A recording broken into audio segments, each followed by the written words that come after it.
friends, family, internet, really YouTube. It's been a long freaking time, a super long time really, since I've actually had any kind of upload on this channel.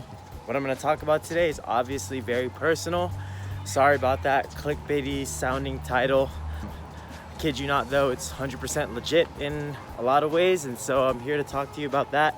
It's been a while, and so for those of you who don't know me, I just want to talk a little bit about myself first. My name is Jamel Teodosio. I'm 25 years old.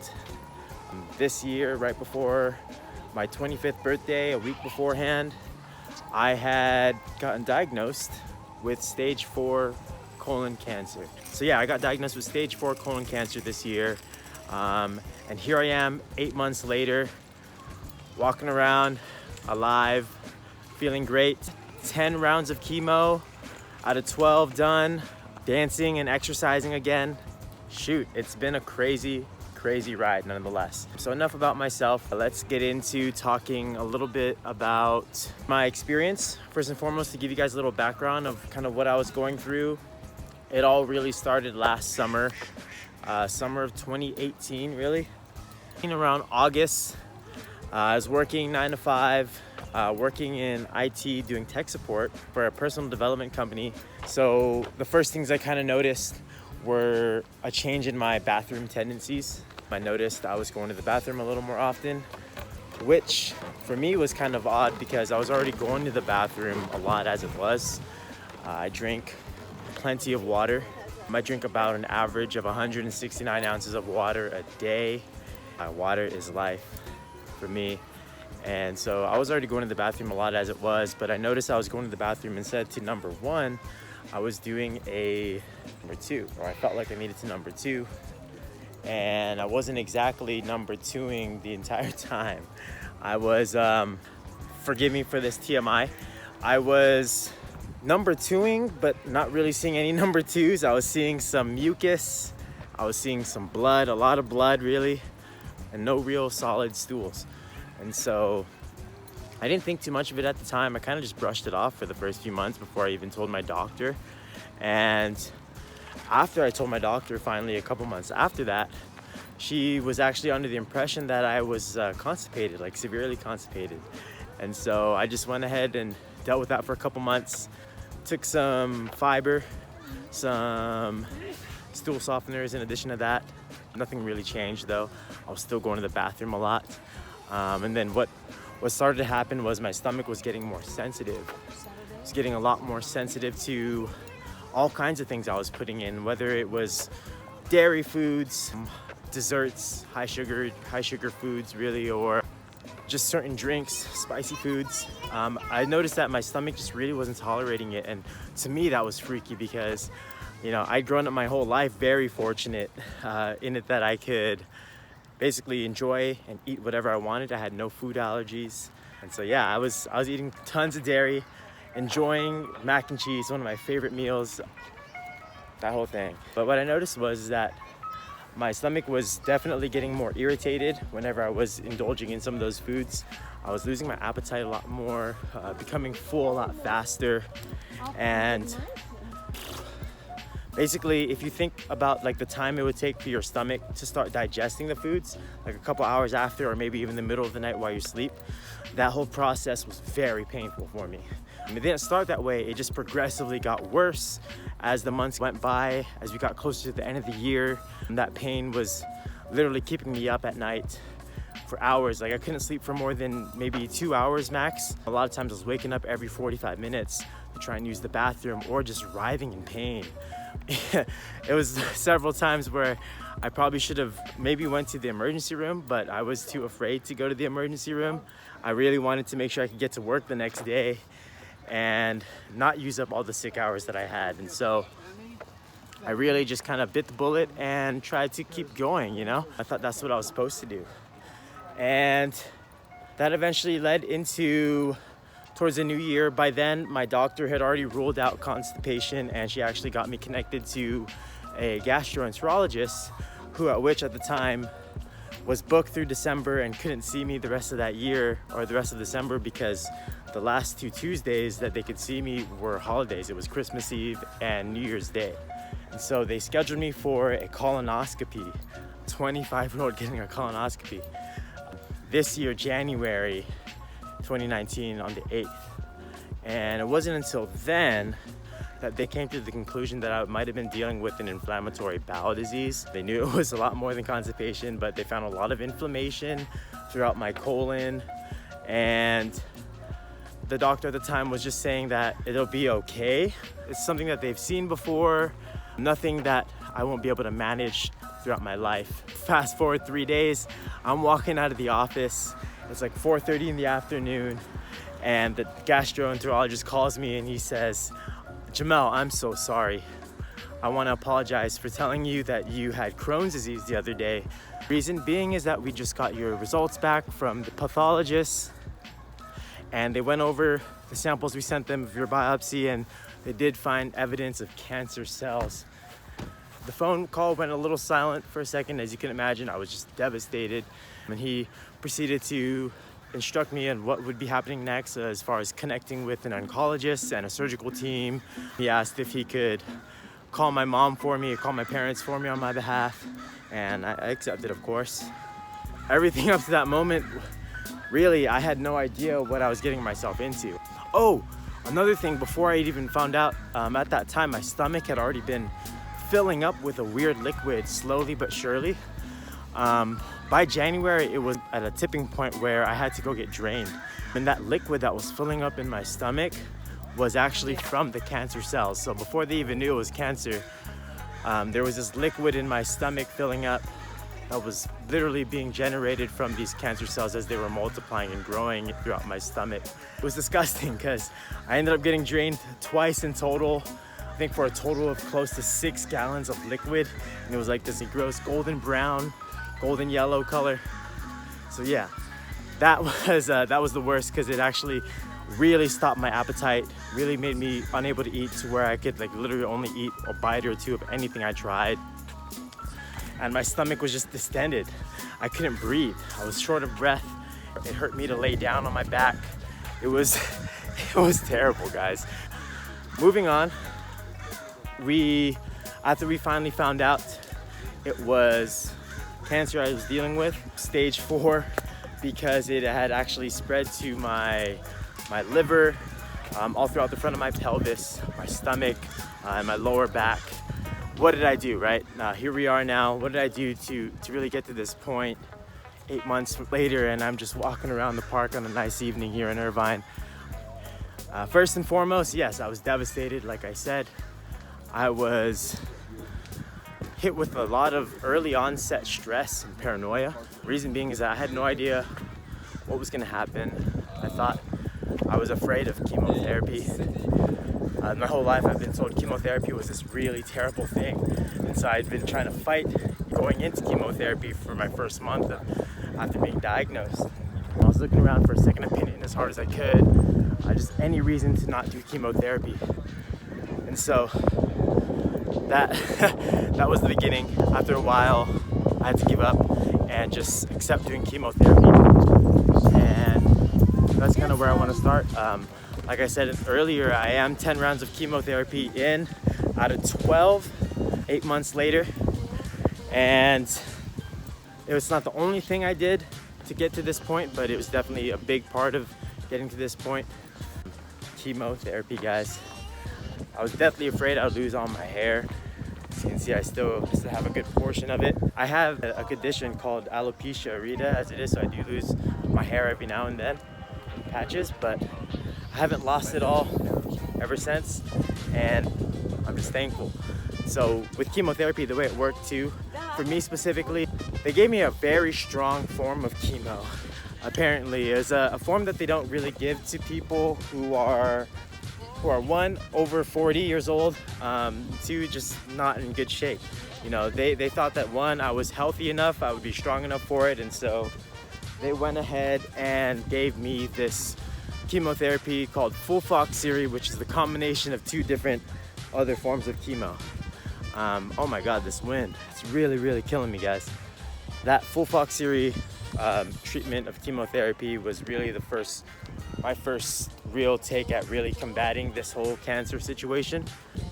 And if that's something that you're facing right now, I just want to recommend, it might not be as bad as you might think. So number one is chemotherapy. Number two, guys, I don't know how you guys personally feel about it, but another big part of me being able to get to this point was using medicinal cannabis.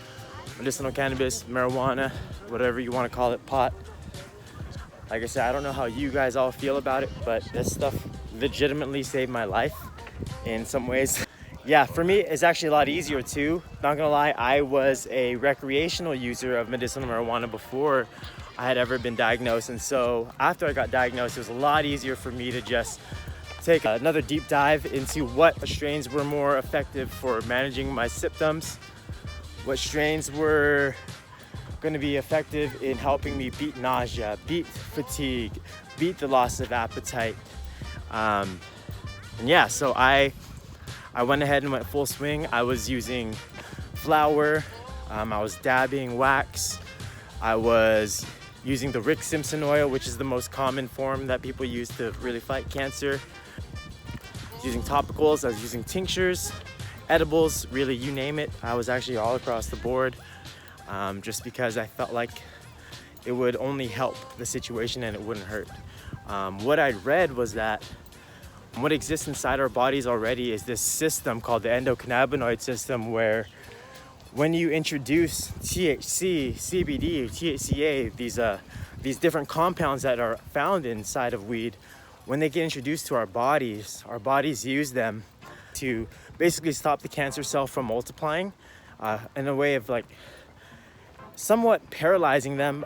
They stop eating, and what happens is the cancer cells die because they starve to death. And so that's just what I read. I took it with a grain of sand, and so I would probably do the same thing if it was you, but you can look into that yourself. I just know it. I'm here now 8 months later, you know. Other than that, I actually did a lot of good supplementation. I stayed extremely supplemented consistently throughout this entire time because early on, I had been introduced to a nutrition and former oncologist nurse, and she actually helped my former CEO's wife battle breast cancer a couple years ago. And so what she was telling me early on was that, for one, I need to supplement myself with vitamin D, specifically, or at least 10,000 international units a day. That and vitamin C, at least 1,000 milligrams of that a day. And so those two things I actually really took seriously. I used curcumin, which is a free radical fighter. That was really to help my inflammation in my colon and digestive system, amongst just your multivitamin, of course. All that good stuff really, I think made a difference, because beforehand I never really was big on taking supplements. I didn't like taking the extra pills. Thankfully they have gummy forms, and so I've just been chewing on gummies a lot. But yeah, so in addition to the supplementation, just because it's kind of on the same subject, was that I drank a lot of water. But after I got diagnosed, I wasn't just drinking regular water or spring water anymore. I was actually drinking alkaline water exclusively. And fortunately enough for me, I was able to pick up this alkaline water, like 15 gallons at a time at a good price, just over here at a local water shop in Lake Forest. I was told from people, and I did a little reading myself on it, that balancing out my pH levels might help overall. So I was drinking the alkaline water to kind of bring myself back up. I didn't want to get too acidic, of course. And so I actually did that up until June, from January to June. But lastly, the last thing I want to talk about before I kind of end this, as far as what I did to beat cancer, stage 4 colon cancer in 100 days, it's going to be a little more of the mindset. This is going to be where it gets a little more personal for you maybe, or your loved one that might be affected by this. But going back to what I said, sorry, I'm running out of breath just doing this walking and talking thing. Wow. Going back to our mindsets, in the beginning, like, I had a really stressed out mindset. Did not help. I noticed that as I was more worried and stressed out, I was actually, aggravating the ulcers, the cancer ulcers that were inside of my body. And I know that because I would feel kind of like a tingly sensation in my body, literally in the places that I described earlier, like my pelvis, my liver, my lower back, stomach, and all that. I was able to pay attention and see how my emotions were actually affecting the cancer that I was, dealing with. And for me, growing up as a young man, I actually never really was one to pay attention to my emotions or pay attention to how they would affect me physically. And so this whole experience kind of really showed me that in a way, and just showed me how sometimes you don't need to take things too seriously and learn to laugh at a lot of things, and yourself especially.